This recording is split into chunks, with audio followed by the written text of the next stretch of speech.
la coreografía y la dirección escénica van siempre unidos, porque los coreógrafos somos directores de escena, siempre imaginamos la totalidad de un espectáculo, ¿no? Cuando me llamó William Christie para hacer la dirección de este espectáculo, yo le propuse esta idea que era como una ópera ballet, ¿no? Y que es un concepto que a mí me parece muy bonito, porque en la música barroca además hay muchas músicas escritas para danza.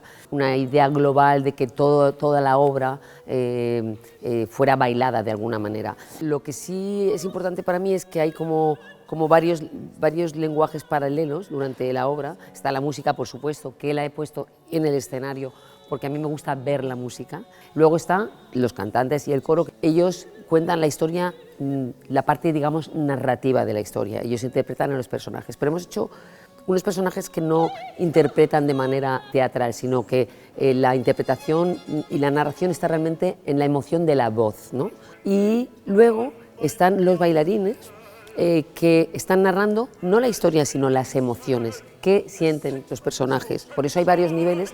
Los cantantes los he puesto como en un nivel divino, están más allá, y los bailarines representan como lo terrestre, ¿no? Y entonces, bueno, hay como varias lecturas constantemente, puedes mirar el espectáculo desde varios puntos. Con William Christie intercambiamos mucho, hablamos mucho sobre la obra, yo le escucho mucho para saber y entender también su punto de vista musical y lo que es importante musicalmente, para no estar nunca en conflicto, digamos, la puesta en escena con la parte musical. Entonces hemos trabajado mucho mano a mano y es un trabajo muy agradable con además una persona tan artista, que tiene ese conocimiento que poca gente tiene en el mundo de la música barroca y que me aporta tanto además en mi trabajo como creadora y como directora escénica y coreógrafa. Yo creo que Dido y Eneas es un espectáculo total.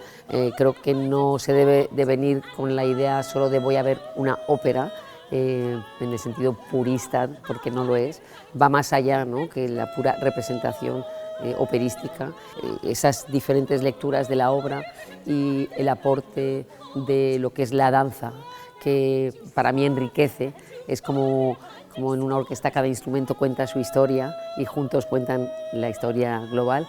Creo que en este espectáculo hay también todos esos elementos diferentes que están ahí, cada uno va contando esa historia que al final cuenta la historia global. Entonces la belleza de este espectáculo es justamente tener la orquesta, los cantantes, los bailarines, todo en el escenario y poder leer de diferente manera lo que está pasando.